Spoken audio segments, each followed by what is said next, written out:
palabra de Dios es viva y poderosa. Transforma nuestro corazón, renueva nuestra mente y guía cada aspecto de nuestro diario vivir. Bienvenidos a este tiempo especial en el que juntos nos exponemos a la verdad que cambia vidas. Escuchemos una vez más un sermón en Hila. Hemos leído Mateo 28 del 1 al 15 y esta es una porción de la palabra del Señor, el final del Evangelio de Mateo, y nos relata esta historia asombrosa de la resurrección de Cristo. Estamos en Semana Santa, terminando Semana Santa, y hoy es Domingo de Resurrección. Como cristianos creemos que esta es quizás, ah, entre varios momentos importantes de la vida cristiana, este es uno de los momentos más importantes de nuestra fe. Momento de recordar que Cristo resucitó de entre los muertos. ¿Y eso qué significa para nosotros? ¿Qué significa para el reino de Dios? ¿Qué significa que Jesús ha resucitado? Pues es algo de lo que vamos a hablar esta mañana y el título del sermón es La esperanza de la resurrección. Espero que usted lo pueda recordar, la esperanza de la resurrección. Permítame ponerlos un poco en contexto hacia dónde quiero ir con el sermón y hacia dónde quiere ir el énfasis de Mateo en esta palabra. Creo que todos podíamos concordar, hermanos y amigos, que vivimos en un mundo hermoso. Una de las cosas que me gusta de este lugar es que tú puedes ver mucha vegetación, hay muchas cosas verdes, pajaritos, un mundo hermoso y que muestra con claridad la grandeza, el poder y la bondad del Creador. Pero también vivimos en un mundo caído y hostil que nos muestra la maldad. Y para eso no hay que ver a la ventana, sino que hay que ver al televisor o a las redes sociales. Y ahí nos damos cuenta que vivimos en un mundo hostil, lleno de maldad, de pecado y los grandes problemas que tenemos como seres humanos. Ahora, como colombianos, tenemos nuestro propio contexto de violencia. Son pocas las naciones en el mundo que experimentan los niveles de violencia que se presentan en nuestro país, desde el conflicto armado, las bandas criminales, los carteles de droga, pasando por la violencia e intolerancia unos a otros cada fin de semana, riñas, pleitos, peleas, y llegando a lo más cercano y lo más sensible, que es la violencia intrafamiliar, la violencia que se vive en casa, que usted y yo seguramente algún día hemos experimentado de una u otra manera. Así que cada vez nos encontramos con estos cuadros de violencia y creo que cuando estamos frente a este tipo de noticias, circunstancias, momentos, tal vez tú como padre en un momento de ira gritaste a tus hijos, hiciste cosas de las que te arrepientes luego, tal vez viste a algún vecino golpear a su esposa, tal vez has visto ladrones en la calle, personas que han sido asesinadas, tal vez has estado en conflicto, tal vez has estado en poblaciones de conflicto y has visto personas morir. En nuestro caso, mi hermano mayor fue eh, herido por la guerrilla hace unos años, él es suboficial del ejército, y vivimos en carne propia como familia lo que significa el conflicto armado en Colombia. Ver a nuestro hermano en cuidados intensivos, en coma, perder un riñón, perder gran parte de sus órganos, pero vimos también el poder de Dios. Pero vivimos eso. Recuerdo que esos días en el hospital militar en Bogotá veíamos cientos y cientos de muchachos jóvenes sin una extremidad, llenos de un montón de heridas, cosas, y fue tan cercano decir, wow, el conflicto en Colombia es muy cierto, es muy real y es muy profundo, y ver las familias en los pasillos. Nosotros no hemos vivido como colombianos un contexto muy agradable frente a eso, y cuando estamos frente a eso, lo que anhelamos es que esto acabe. ¿Cuándo va a terminar esto? ¿Cuándo se va a acabar? ¿Cuándo por fin los delincuentes serán juzgados? Y bueno, el país se divide entre casi que dos visiones de cómo resolver esto. Por un lado, algunos pensarían que lo mejor es acabar y matar y acabar con los malvados. Y por otro lado, hay algunos que piensan que ah, podría resolverse sentándose y dialogando.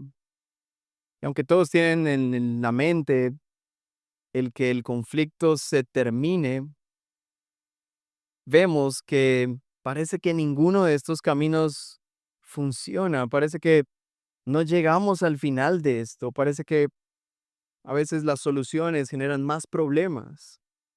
Y hay como una desesperanza y eso causa división y quizás alguno mientras me escucha está incómodo porque, no quiero ni pensar en eso, porque esa es quizás la manera como estamos viviendo hoy en día en nuestro país, una incomodidad, división, polarización y un mundo de cosas que nos hacen hacer más difícil el conflicto que ya existe, la violencia que ya existe, la maldad que ya está tan presente en nuestro país se complica más alrededor de estas divisiones y parece ser que no hay solución. Todos deseamos de alguna manera que todo termine. Ahora, ese deseo de que las cosas cambien siempre se renueva cada 4 años, cuando nuestros políticos aparecen, alguno nuevo por ahí, con un discurso de Colombia será una gran nación. Vamos a hacer de Colombia algo distinto y alguien se levanta con un buen discurso, con buena plata, con buena publicidad, un par de carteles de fondo y de alguna manera hay en un momento cientos, miles de personas arengando a alguien y luego un día millones de personas votando por alguien diciendo, ahora sí, ya, llegó el momento, este es. Y casi siempre para esta época, un par de años después, todo el país otra vez está en la misma.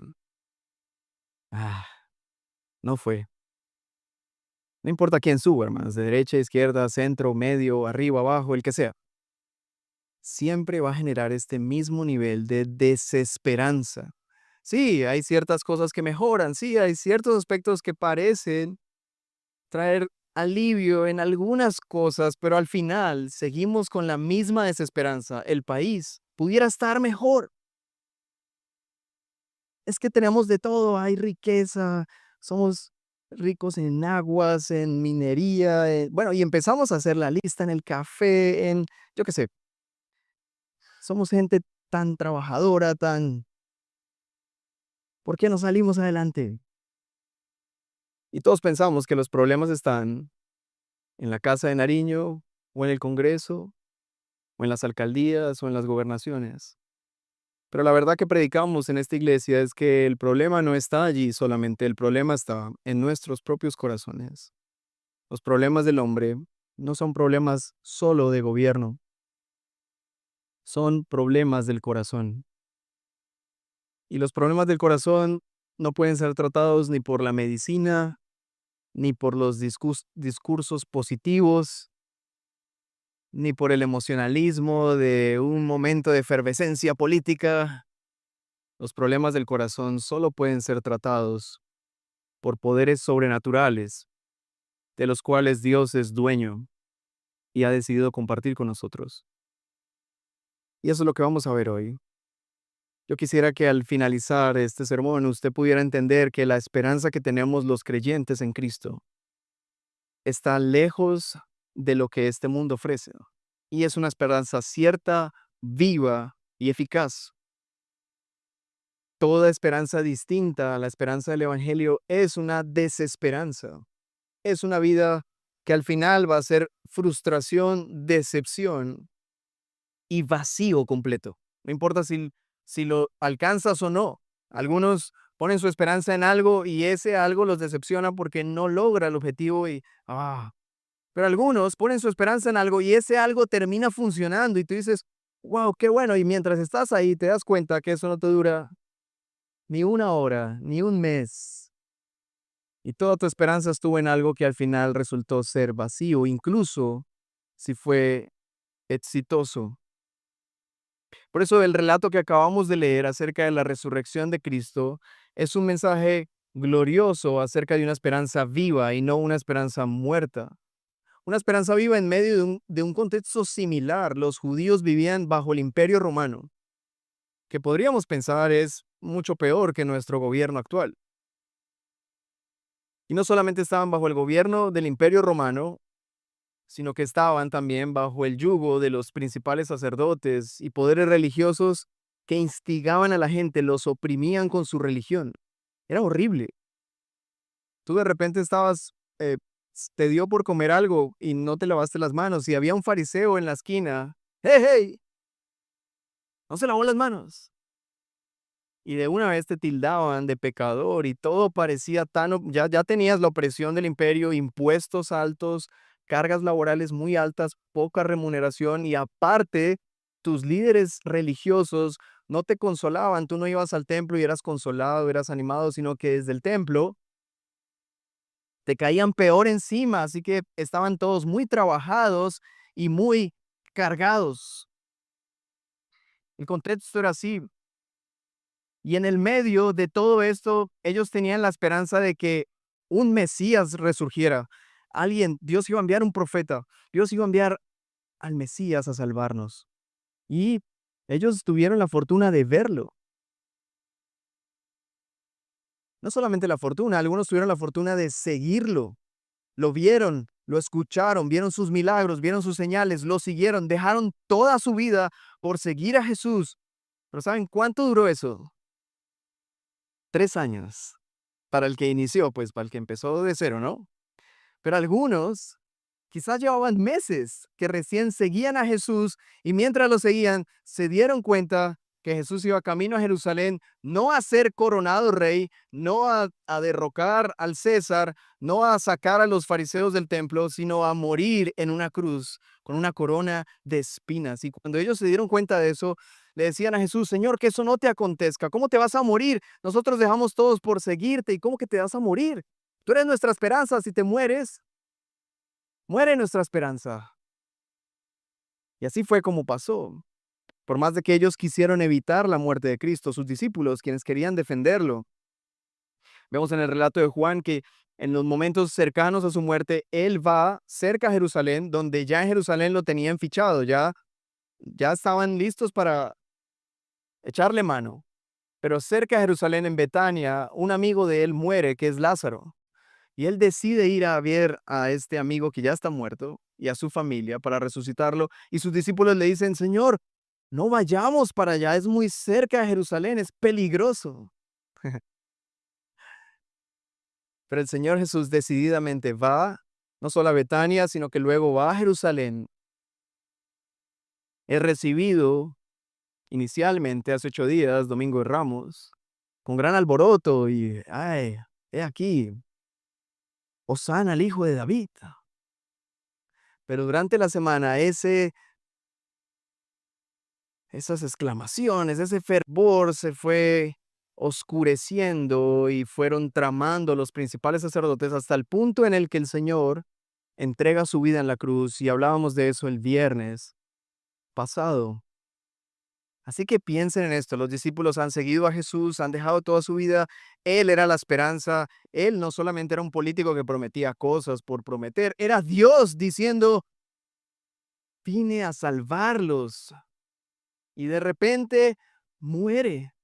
Y no solamente muere, sino que muere bajo el poder de los que los oprimían. Muere bajo el imperio romano, muere en manos de los principales sacerdotes. Es como si ellos estaban oprimidos por el imperio romano, oprimidos por el sistema religioso. Viene el Salvador, piensan que el Salvador va a acabar con estos y termina muriendo en manos de los que los oprimían. ¡Qué desesperanzador! Es como cuando tenías problemas en el colegio y había gente que te hacía bullying y tú traías a tu hermano mayor o algún amigo que decías: este sí me va a defender. Y luego te dabas cuenta que también le pegaban y es como: no, ¿y ahora qué hago?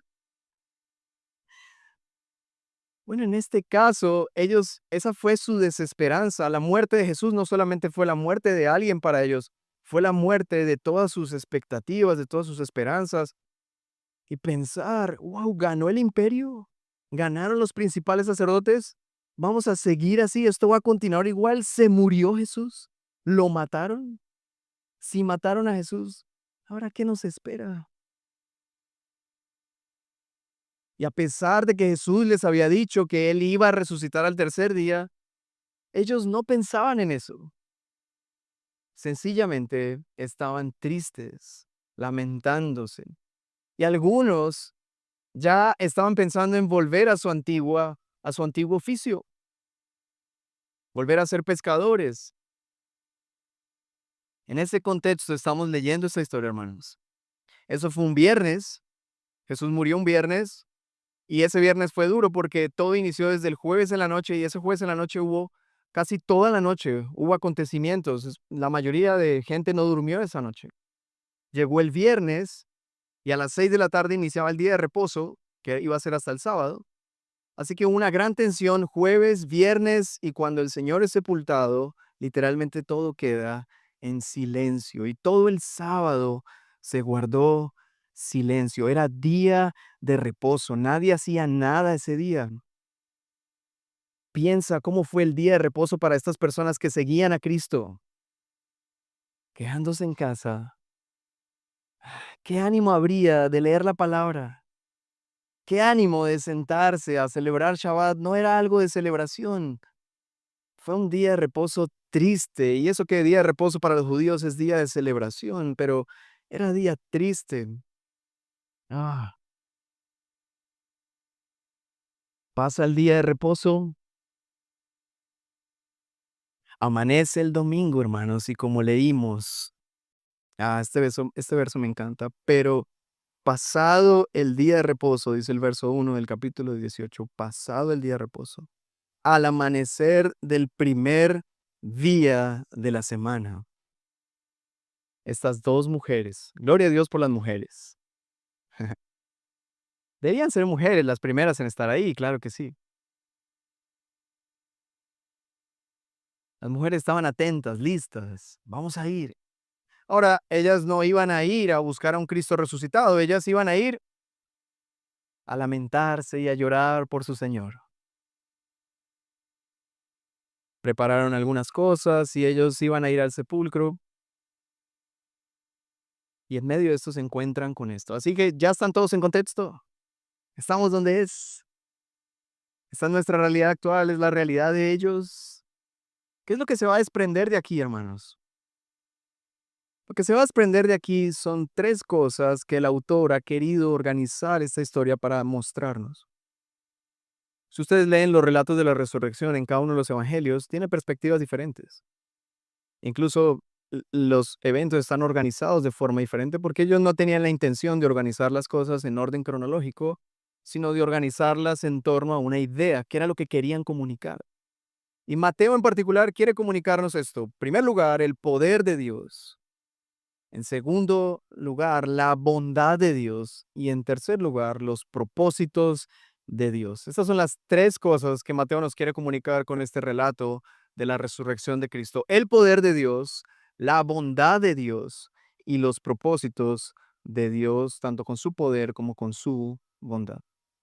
Ahora, ¿en dónde podemos ver el poder de Dios en este relato? Pues el segundo verso del capítulo 28 dice, y se produjo un gran terremoto porque un ángel del Señor descendió del cielo y acercándose removió la piedra y se sentó sobre ella. Su aspecto era como un relámpago y sus vestiduras blancas como la nieve. Y de miedo a él los guardias temblaron y se quedaron como muertos. Tú puedes ver el poder y este no es Dios, es un ángel de Dios. Este es un ángel. No, no es Dios, es solo un ángel. Y mira lo que ya provoca. Desciende, hay un terremoto, él tiene una apariencia de un relámpago. Y los soldados romanos, que supuestamente eran los soldados que habían crucificado a este que decía ser Dios y que estaban allí muy fuertes, caen temblando de miedo y quedaron como muertos. Este da un claro mensaje. Jesús no lo mataron. No lo mataron a la fuerza. No fue que él peleó con todas sus fuerzas y al final el imperio ganó. Eso da un claro mensaje.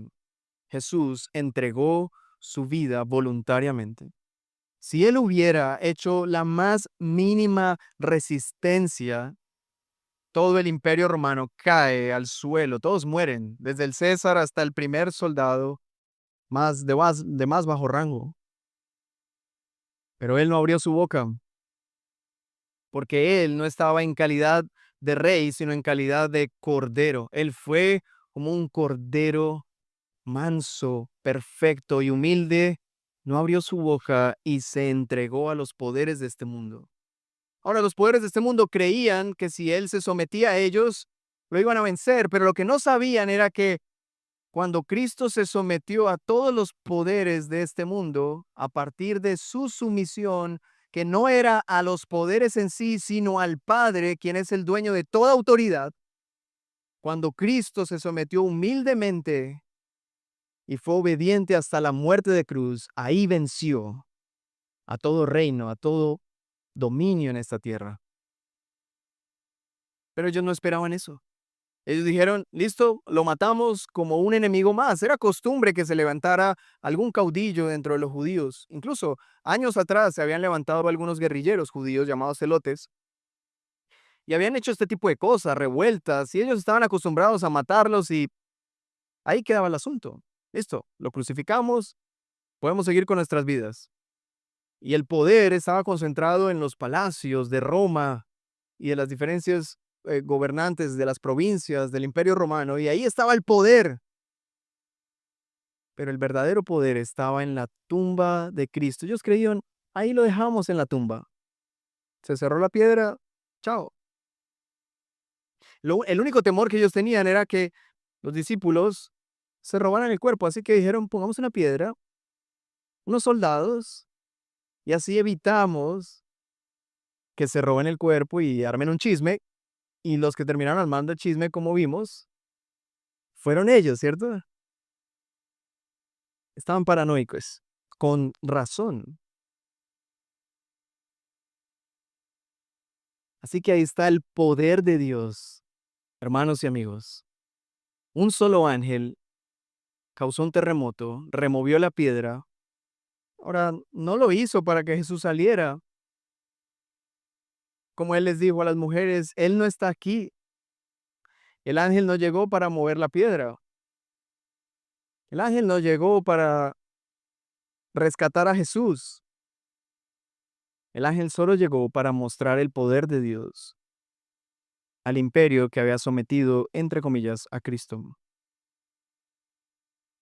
Pero el ángel también llegó para anunciar algo. Recuerden que Dios siempre utiliza ángeles para anunciar. En su historia de redención, Dios utilizó ángeles para anunciar sus propósitos. Hoy en día ya no lo hace porque, hermanos, ya todo su propósito ha sido anunciado. No hay nada más que anunciar.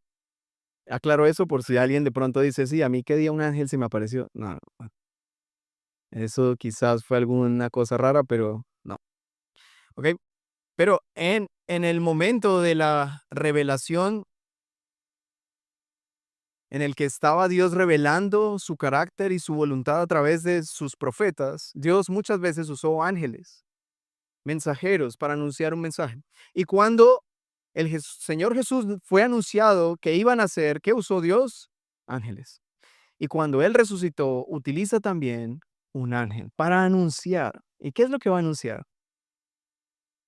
Las buenas noticias del poder de Dios que resucitó a Cristo de entre los muertos. El ángel estaba ahí solo para mostrar el poder de Dios y dar un mensaje, anunciar, Cristo ha resucitado.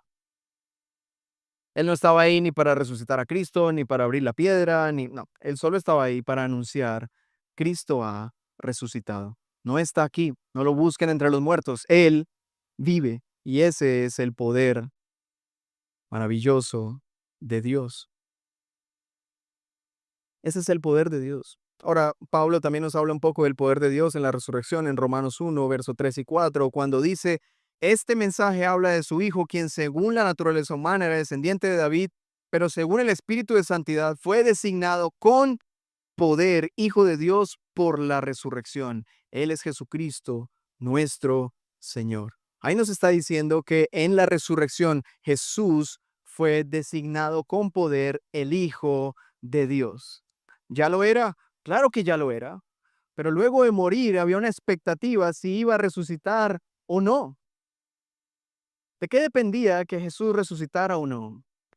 En alguna medida dependía de la perfección de Cristo. Si Cristo era un cordero, una ofrenda perfecta, si Cristo era un hombre sin pecado, si realmente Cristo no pecó durante cada uno de esos días, su muerte fue validada por Dios, su sangre fue aceptada por el Padre y su sacrificio fue tomado en cuenta.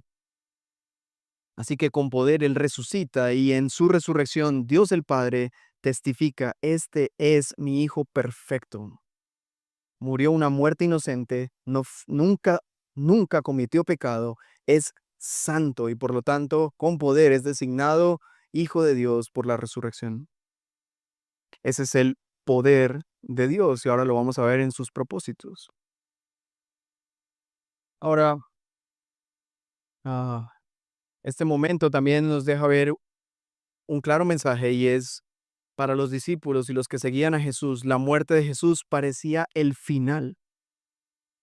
Se acabó, se terminó, se murió, se cerró este capítulo. Pero cuando el ángel llega para reavivar la esperanza. No se ha terminado. Este no es el final. Él murió, es verdad, pero ahora está vivo y quiere verlos a ustedes. ¿Y qué es lo que le dice el ángel a las mujeres? Vayan, vayan a Galilea, díganle a sus discípulos y él ya va camino para allá. Se va a encontrar con ellos. Diles que vayan a Galilea y él los va a encontrar allí. Hasta aquí hemos visto el poder de Dios. Ahora miremos la bondad de Dios. Porque hermanos, a veces hemos querido que Dios acabe con el mal con su gran poder. Y a veces oramos así, Dios, acaba con los malvados, con tu gran poder, tú puedes, tú tienes poder, acábalos, acaba los malos. Ahora, ¿qué pasaría si Dios obedece esa oración?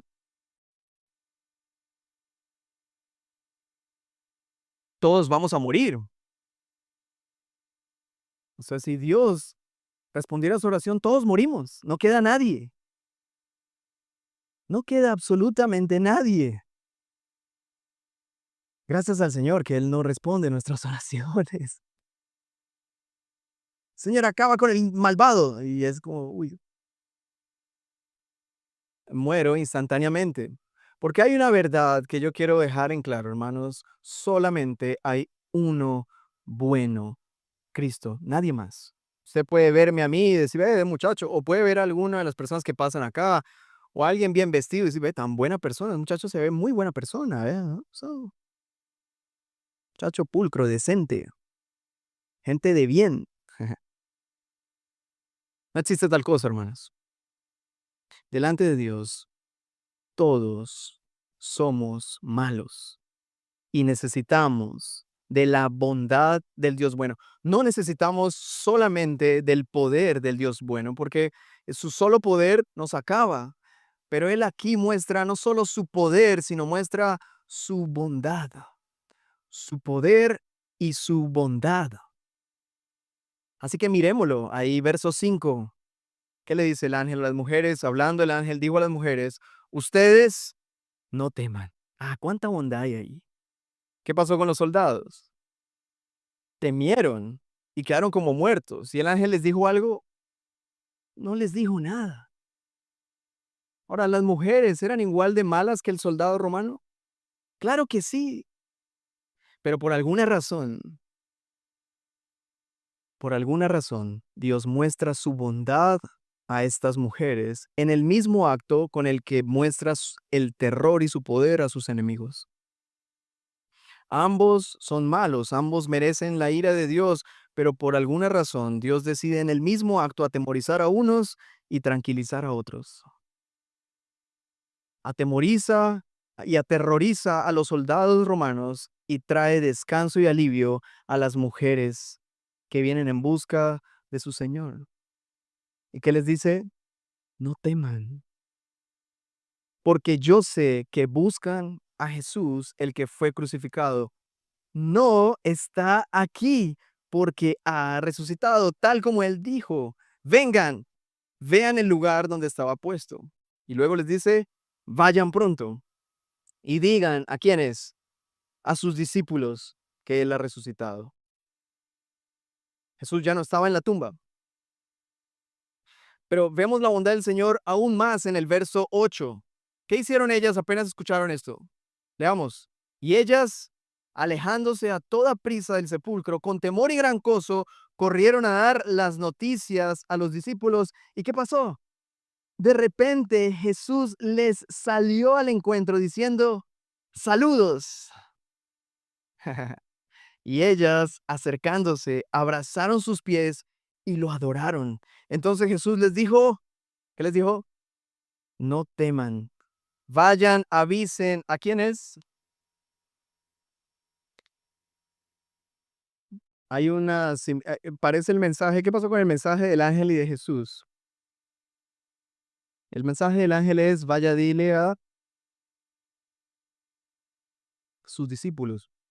Bueno, vamos a tratar de ver la bondad de Dios en estos versículos del 8, 9 y 10, porque hay mucha bondad ahí. Aquí hay unas mujeres, un par de mujeres con gran temor, pero con mucha alegría. Mira, ¿cómo tú arrancas a correr después de algo así? Y aparte eres mujer, que estás como más... No, es así. Y te encuentras con un ángel, tienes miedo. Las mujeres experimentan esto de forma más dramática, seguramente, creo yo. Como, pegan un grito tal vez. El ángel no teman. Así que ellas tienen temor, pero están contentas. ¿Alguna mujer ha estado así algún día? Con temor, pero felices. Sí, es como cuando te dan una sorpresa, tienes miedo, pero estás contento. Y es como, no sé ni cómo actuar. Bueno, ellos estaban así, con gran temor y alegría. Y les dicen, vayan. Y ellas salen corriendo, hermanos. Querían ir a anunciar, el Señor resucitó, qué gran noticia, pero alguien se les pone en el camino, alguien les dice, esperen, o alguien les interrumpe en su deseo de ir a anunciar estas buenas noticias. Y esperas que fuera cualquier otra persona, menos el que resucitó. Hermanos, pero esa es su bondad. Esta es su bondad. Y leí una frase esta semana de John Piper que me dejó así como, wow, ¿qué es esto? Dice, a la pregunta de dónde está la bondad de Cristo en la resurrección, estas mujeres nos responderían algo como lo siguiente: su bondad te encontrará siete pasos más adelante en el camino de la obediencia. Su bondad te encontrará 7 pasos adelante en el camino de la obediencia. Estas mujeres llenas de gozo y de fe al anunciar, obedecieron la instrucción del ángel y salieron a correr, y su bondad las encontró en el camino. ¿No es este un Dios increíble? Pero ¿qué más dice? Hermanos, ¿qué más dice el Señor? Parece que dice lo mismo que el ángel, pero no es así. Jesús les dice saludos. Ellas lo abrazan. ¿Qué es lo que le abrazan? Sus pies, y lo adoran. Vamos a ver un poco de esto en el propósito. Pero luego Jesús les dice otra vez, no teman. Ahora, este temor ya no es el mismo del terror del ángel. Ya ese temor había pasado. Así que aquí cuando él dice no teman, está hablando de de otros temores. Ahora el no teman es, no teman, yo estoy aquí, resucité. El no teman del ángel fue no teman al terremoto, no teman al estruendo que pasó, no se asusten. Pero el no teman de Jesús es, no teman, ya estoy aquí otra vez, estoy de vuelta. ¿Te imaginas recibir esas palabras? ¡Wow! Estas mujeres seguramente habían llorado bastante porque en el camino a la cruz vemos que las mujeres lloraban y se lamentaban profundamente al ver la agonía de nuestro Señor. Ahora piensa, después de tantas lágrimas que derramaste, que tu Señor se aparezca, tú vas deprisa y Él te diga saludos y lo abraces y Él te diga, no teman. Ah, qué palabras reconfortantes. Ahí está su bondad. Pero luego Él sigue derramando bondad en su discurso y dice, vayan, avisen a mis hermanos. Él hubiera podido decir, vayan, avisen a mis discípulos, como dijo el ángel. Pero él no dice mis discípulos, él dice, vayan a mis hermanos. Esto me parece conmovedor, hermanos, porque la última vez que Jesús vio a sus discípulos, la mayoría de ellos estaban lejos, uno lo había traicionado, otro lo había negado. Pero él resucita y antes de ir a derrocar al César o antes de ir a buscar poder, porque resucité, ahora sí, resucitado voy a sentarme en el trono de este mundo, lo primero que hace es consolar a las mujeres que le seguían y llamar a sus discípulos mis hermanos y querer encontrarse con ellos. Es lo primero que Dios quiere hacer cuando resucita, encontrarse con sus amados discípulos que ahora llama hermanos. Esta es la bondad del Señor. Él no iba a decirle, ay, lo vi mal ahí traicionándome, ¿no? No, no iba con esa intención. Y te cantó el gallo, Pedro, te cantó el gallo, muy mal. No tocó el tema.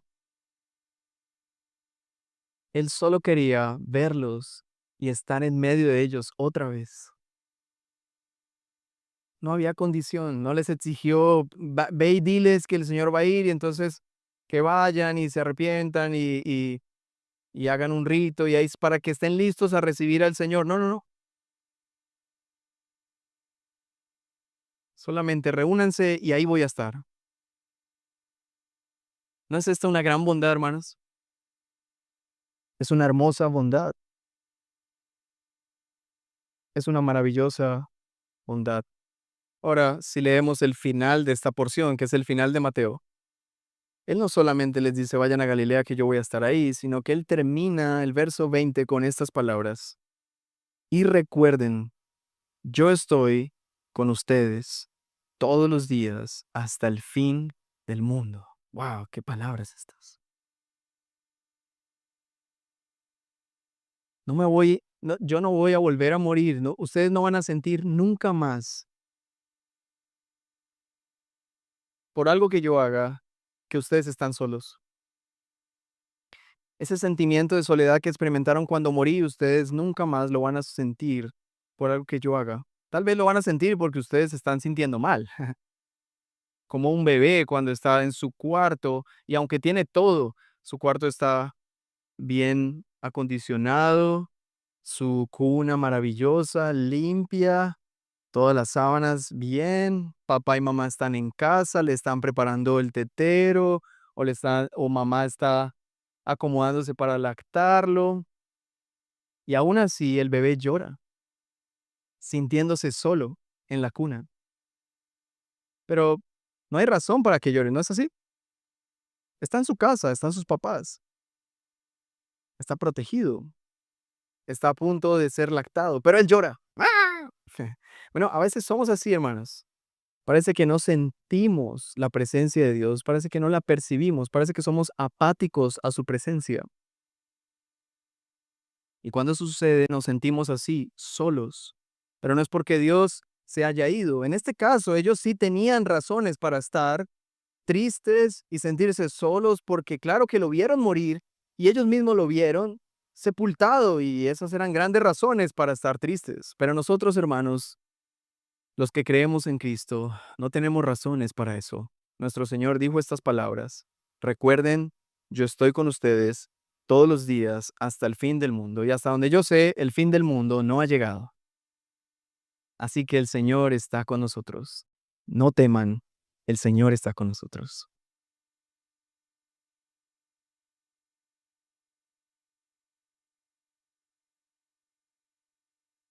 Tercer lugar, el propósito de su obra. Nos preguntamos cuál es el propósito de tan grande poder y bondad. Pues Mateo nos quiere mencionar esto. Por una parte, su poder y bondad producen el propósito de todo lo que él ha creado: adoración. Este es el propósito de Dios con todas las cosas. Así nos lo recuerda Romanos 11 en la parte final. Todo es de Él, por Él y para Él. Todo es de Él, por Él y para Él. Todo es para su gloria. Así que su poder y su bondad tienen como propósito la adoración de Dios. Y es lo que sucede. Las mujeres, ¿qué hicieron cuando vieron a Cristo resucitado? Abrazaron sus pies y lo adoraron. Ahora, no es una adoración. A veces hay que explicar eso porque hoy en día las personas usan la palabra adoración para cualquier cosa. Ay, yo te adoro, mi gatico. Entonces, hay que explicar el término porque yo sí digo, ay, tan divino. Y es como, no, no, un momento. O sea, hay palabras que empiezan a usarse muy mal y se reduce un poco su significado. Así que es bueno esto de la adoración, porque decir que cumple este propósito de adorar, para algunos será pensar como, ay, sí, yo entiendo eso porque yo también adoro, o sea, yo adoro un montón, o sea, yo adoro así full, o sea, yo adoro muchísimo salir a tomar café, o sea, lo adoro. Es como, no rebajemos las palabras y tal vez no las usemos realmente, porque la adoración es exclusiva para el Señor. Hay muchas palabras para eso. Puedes decir, me encanta, yo, o sea, me fascina, es genial, yo qué sé, pero nada. Porque la adoración es una respuesta muy profunda. Es una respuesta muy profunda, desde lo más profundo de el ser de alguien, a unos estímulos que solo Dios podría causar. ¿Ustedes no han sentido que hay ciertas cosas que les causan reacciones que solo eso le causa? Como ciertos olores a los alérgicos. No, mentiras, cosas buenas. Como que tú dices, yo veo esta película y esta película de verdad cada vez que la veo es como que no sé, es una cosa, no sé. Hay estímulos que solo causan ciertas cosas en nuestras vidas. Bueno, la adoración es una respuesta a un estímulo que solo Dios puede provocar en el ser humano. Todo lo demás es admiración, es, no sé, cualquier cosa. Pero la verdadera adoración es producida o estimulada por la acción poderosa y bondadosa de Dios en alguien. Cuando alguien se encuentra con el poder y la bondad de Dios, eso le estimula adoración.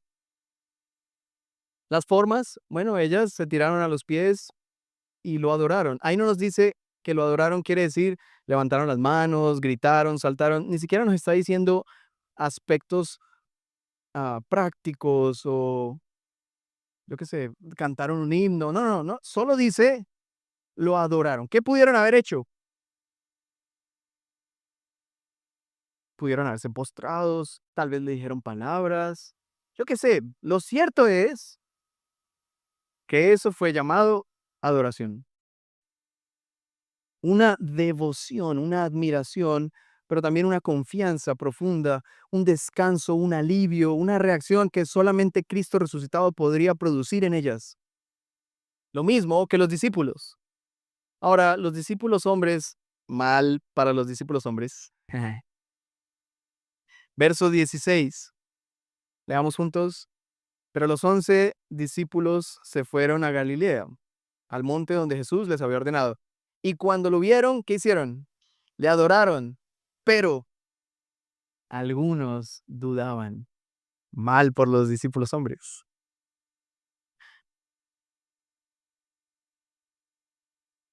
Cuando le vieron, le adoraron. Ahora, no nos dice exactamente qué hicieron, cómo lo hicieron, pero es claro que lo que produjo en ellos al ver a Cristo resucitado fue adoración.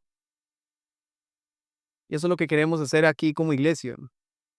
Esta iglesia quiere servir a ese propósito, mostrar a Cristo resucitado para que eso estimule en la vida de los creyentes un sentido de adoración, un sentido de respuesta. Hermanos, nos olvidamos entre semana muchas veces en medio del ajetreo del día a día, de cocinar, de lavar la loza no sé cuántas veces por semana, de intentar mantener la casa en orden, de nuestras ocupaciones, de hacer drives, de tener reuniones, el trabajo a veces sin sentido. En medio de todas esas cosas, una vez se le olvida que estamos viviendo para aquel que resucitó. Eso a veces se olvida y uno llega aquí el domingo anhelando un recordatorio de esas verdades. Y cuando escuchas esto es como, ay, wow, esto es verdad. Yo, ¿por qué no atesoré más de esto en mi semana? Y es como que sientes que vuelves a tener una recarga de verdad en tu conciencia y dices, yo necesito vivir para Él. ¿No es así? Lo que intentamos hacer acá, mostrar a un Cristo resucitado que estimule no solamente cantos y adoración y aplausos, sino vidas que consecuentemente vivan día tras día para su gloria. Es lo que anhelamos, es nuestra oración por ustedes y es nuestra oración por nuestras propias vidas, hermanos, porque constantemente fallamos en ese propósito. Ahora, el otro aspecto del propósito, ya vemos un aspecto del propósito de adoración, el otro aspecto es el otro aspecto nos lo va a mostrar el verso 18. Dice así, acercándose Jesús les dijo, verso 18, toda autoridad me ha sido dada en el cielo y en la tierra. Piensen en esa declaración. Toda autoridad. ¿Algún tipo de autoridad? Toda. ¿Solo en el cielo? ¿De quién es la autoridad y el poder? De Cristo. Ahora, les pregunto, ¿de quién parece ser la autoridad y el poder? ¿Quién está al mando de este país? Al parecer.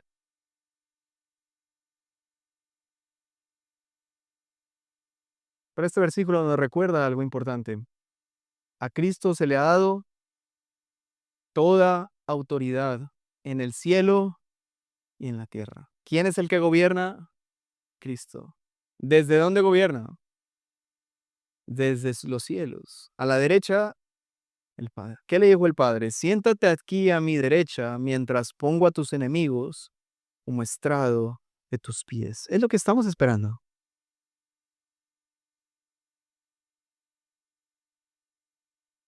Cristo es más grande, Cristo es más fuerte, Cristo es más poderoso y Cristo tiene más autoridad que cualquier reino en este mundo. Cuando Cristo nos dice, recuerden, yo estoy con ustedes todos los días hasta el fin del mundo, no lo está diciendo a alguien que solamente es grandote y que decimos, menos mal está conmigo porque si está conmigo no me van a robar. No lo está diciendo a alguien que es un buen amigo y que decimos, menos mal está conmigo porque me escucha cuando yo estoy mal. No lo está diciendo a alguien que acaba de resucitar de entre los muertos.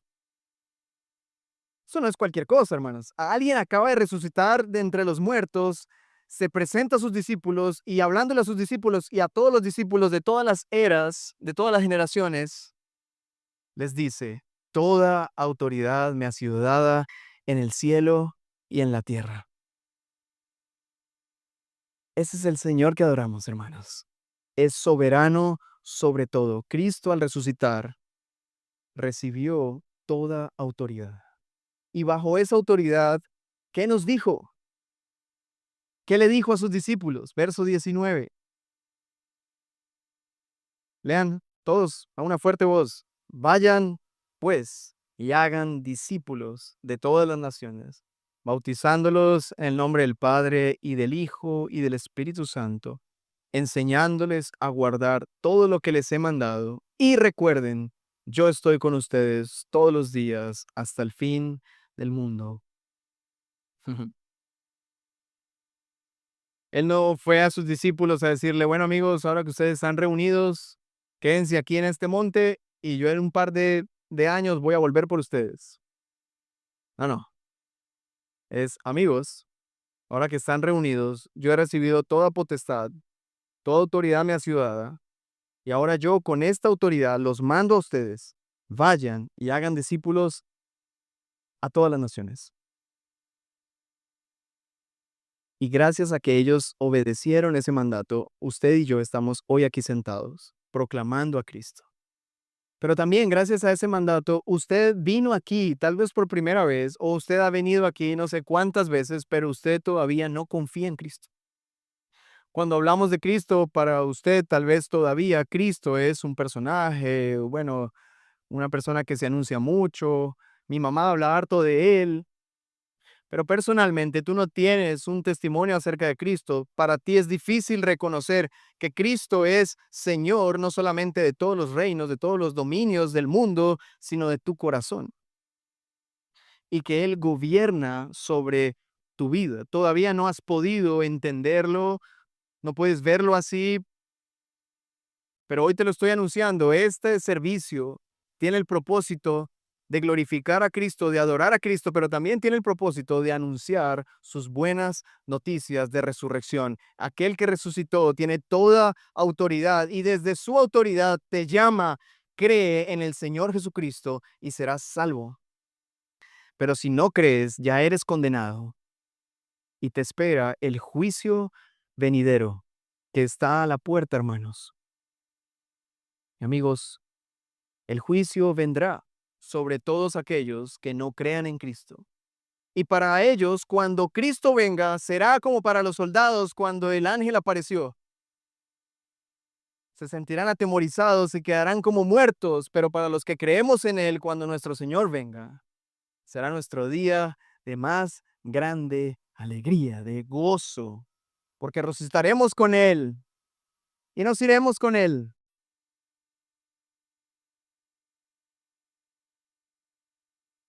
Y por esa razón nosotros vivimos contentos como creyentes a pesar de las dificultades. Porque nuestra esperanza no está en que el mundo mejore, en que este país esté mejor, aunque oramos para que este país esté mejor. Nuestra esperanza no está en que haya paz en Colombia, aunque oramos por la paz de Colombia. Nuestra esperanza está en que aquel que resucitó y ascendió a los cielos prometió volver por nosotros y hacer nuevas todas las cosas.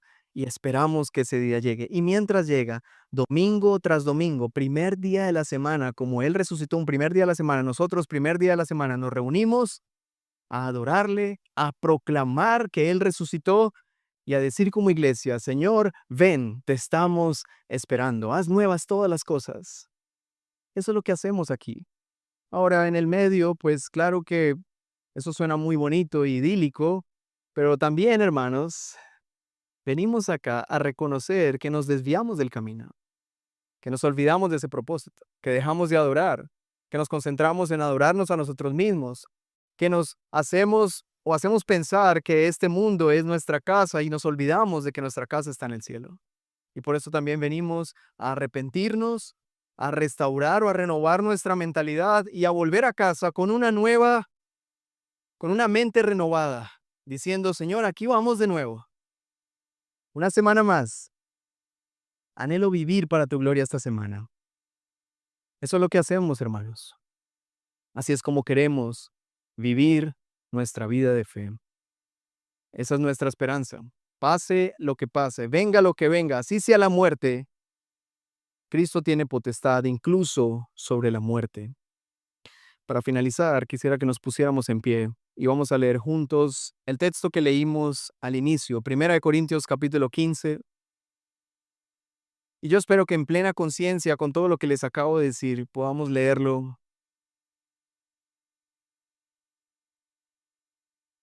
a gran voz. Vamos a leer 1 Corintios 15 del 1 al 8.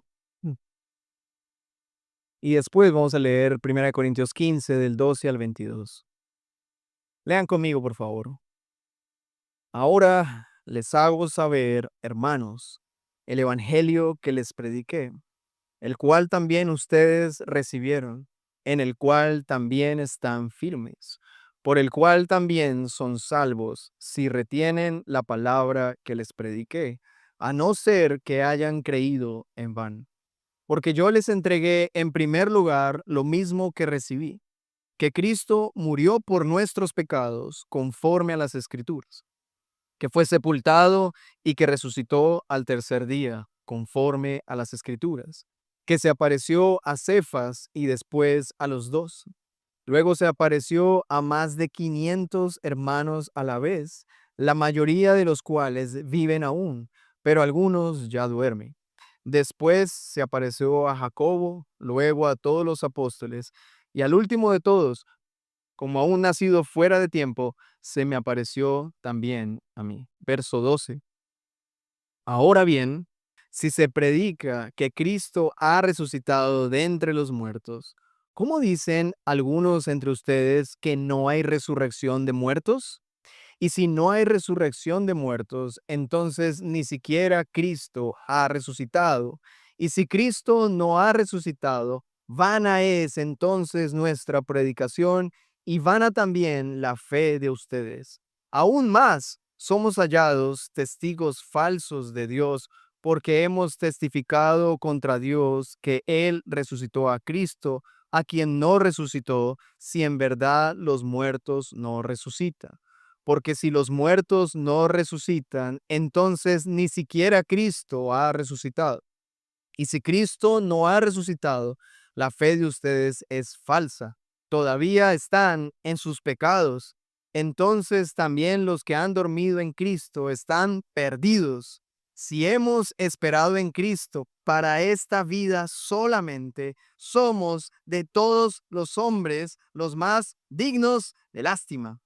Pero ahora Cristo ha resucitado de entre los muertos, primicias de los que durmieron, porque ya que la muerte entró por un hombre, también por un hombre vino la resurrección de los muertos, porque así como en Adán todos mueren, también en Cristo todos serán vivificados. Amén. Esa es la palabra del Señor. Esa es nuestra esperanza. El Señor nos resucitará. Si creemos eso, estamos a salvo, pero si no lo creemos, estamos en grave peligro. Y por eso anunciamos esta verdad con amor, anhelando que cada una de las personas que no creen en Cristo y que no han respondido al Evangelio, hoy respondan al Evangelio y puedan vivir para aquel que ha resucitado de entre los muertos. Oremos al Señor. Padre, te damos muchas gracias. Somos bendecidos por tu palabra y esta mañana, Señor, queremos reconocer que tus bondades y tu poder son demasiado altos, enormes, no los podemos comprender. Cuánto poder, cuánta bondad producen en nosotros adoración. Te adoramos, Padre, Hijo y Espíritu Santo. Padre, te adoramos por entregar a tu Hijo para morir en nuestro lugar. Te adoramos por levantar a tu Hijo de entre los muertos. Te adoramos por levantarlo hasta lo más alto y darle un trono y darle toda potestad en el cielo y en la tierra. Padre, gloria a ti. Te adoramos, Señor Jesucristo, por morir en la cruz por nosotros, por entregar tu vida en rescate de nuestras almas, de nuestros cuerpos. Damos gracias, Cristo, por no rehusarte a la cruz, por ser obediente hasta la muerte, por llevar a cabo esta obra de salvación. Damos gracias porque no pecaste, a pesar de que fuiste tentado en todas las cosas como nosotros, tú no pecaste. Te mantuviste fiel, santo, perfecto y puro. Por eso declaramos, solo tú eres bueno, solo tú eres Dios. Señor Jesucristo, gracias por levantarte de entre los muertos, por correr con estas mujeres y anunciarles las buenas nuevas, por reunirte con tus discípulos a quienes llamaste hermanos, por aparecerte a más de 500 personas y al final, como a un abortivo, aparecerte al apóstol Pablo y a través de él darnos este mensaje de salvación. Gloria a ti, Espíritu Santo, porque llevaste a cabo todo este plan con gran sabiduría.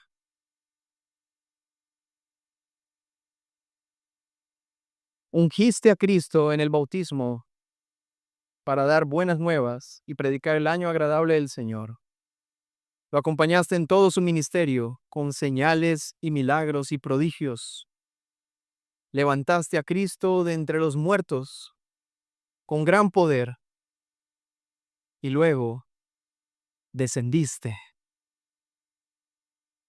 para vivir no solamente entre nosotros, con nosotros, sino en nosotros, y ser la garantía de nuestra salvación hasta el día final. Gloria al Padre, al Hijo, al Espíritu Santo. Ahora, Señor, queremos responder a este llamado.